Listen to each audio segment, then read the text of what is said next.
Maybe you often hear or watch films about new house terrors or ghosts that possess dolls and terrorize people. Unfortunately, this time the story is both in one film. That day, Grace Roberts walked along a quiet countryside road, her suitcase rolling behind her. The crisp autumn air carried the scent of damp earth and distant chimneys. The road was narrow and winding, flanked by golden fields that stretched toward the horizon. Their gentle sway made the landscape look alive. The trees, their leaves a mix of green and fiery orange, arched overhead like a tunnel leading her deeper into the secluded town. It was peaceful, almost too peaceful. A few wooden houses dot the hillsides, their porches decorated with rocking chairs and flower pots, giving the town a rustic charm. A faded sign on the side of the road greeted her, Willow Creek, a place to call home. But something about the way the words were chipped and weathered sent a slight chill through her. Still, she shook off the feeling.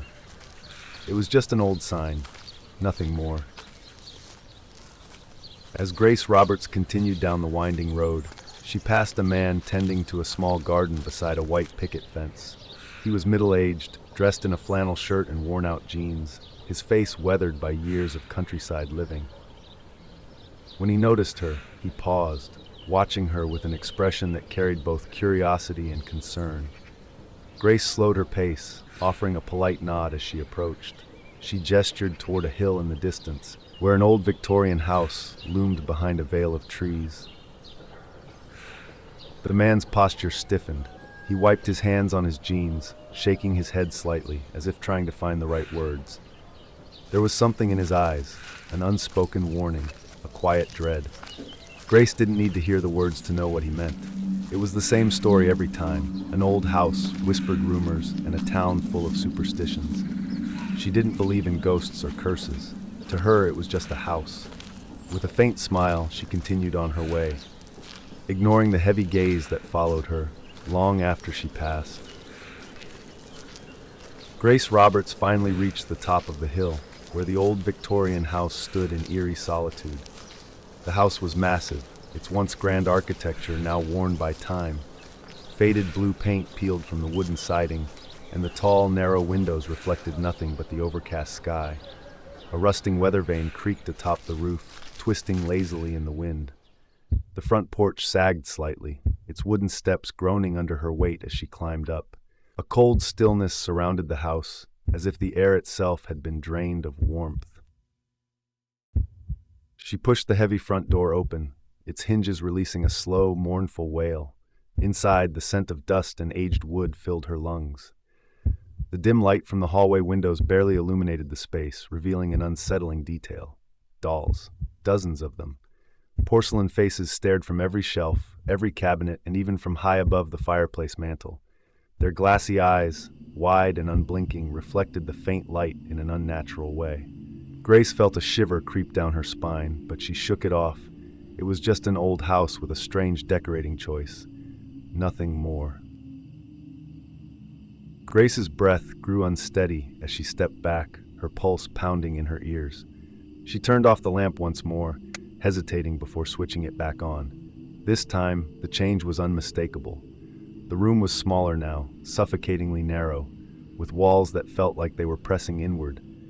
The dolls lined the shelves in neat rows, their heads slightly tilted as if they had all turned to look at her. A cold sweat formed on her skin. She swallowed hard and forced herself to stay calm. This had to be exhaustion, a trick of the mind. But then a soft thud echoed behind her.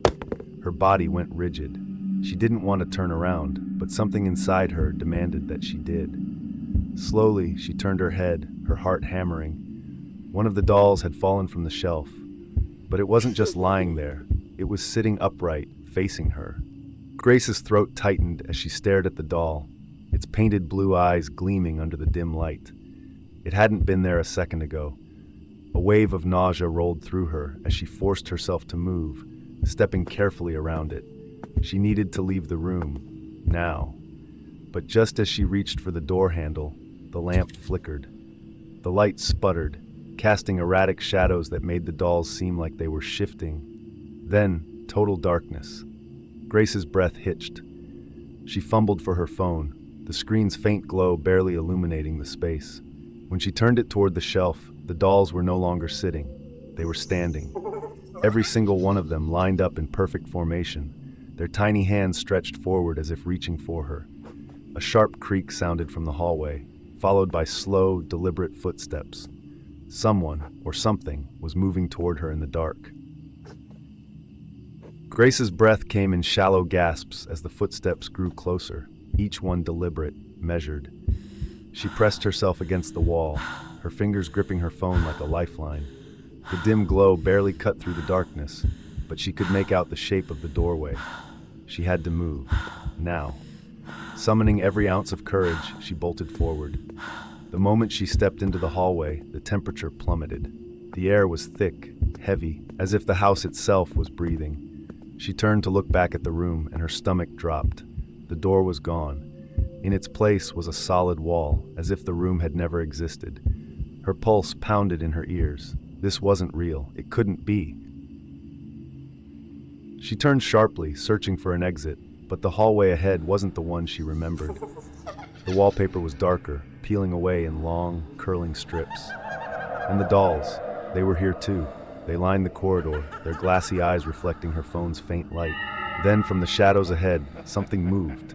Not a doll, something bigger. Something waiting. Grace's legs felt like lead as she forced herself forward, the hallway stretching endlessly before her. The air carried a sickly sweet scent, like decayed flowers and something metallic. A shadow lurked at the edge of her vision, tall, thin, moving unnaturally. She didn't dare look directly at it. She knew it was watching. The dolls lining the walls seemed to shift as she passed, their tiny hands reaching just a little closer. A whisper slithered through the silence, a child's giggle, soft, wrong. Grace's pulse roared in her ears. She broke into a run, her feet pounding against the warped floorboards. The light from her phone flickered, and just as she reached the stairway, something cold brushed her ankle. Grace stumbled, barely catching herself on the banister. She whipped her phone downward. Nothing. But when she turned back, her stomach lurched. The dolls were no longer on the shelves. They were on the stairs, blocking her path. Hundreds of them, stacked on top of one another, a grotesque wall of porcelain faces grinning in the dim glow. The whispering grew louder, rising into a chorus of eerie, breathless laughter. The air thickened, pressing against her chest. Grace did the only thing she could. She turned off the light. Darkness swallowed everything. The laughter stopped. Silence. A suffocating stillness. Trembling, she counted to 3, then flicked the light back on. The dolls were gone. The hallway was back to normal. The front door, wide open. Grace didn't hesitate. She sprinted down the stairs, her breath ragged, her body screaming for escape. She burst through the front door, the icy night air shocking her lungs. The house loomed behind her, silent, waiting. Her suitcase still sat by the porch, untouched, as if nothing had happened. But she knew the truth. Something was in there. Something had watched her. Something had let her go. With shaking hands, she grabbed her phone and called her family. They weren't moving in, no matter the cost. As she backed away, a final chill crept down her spine.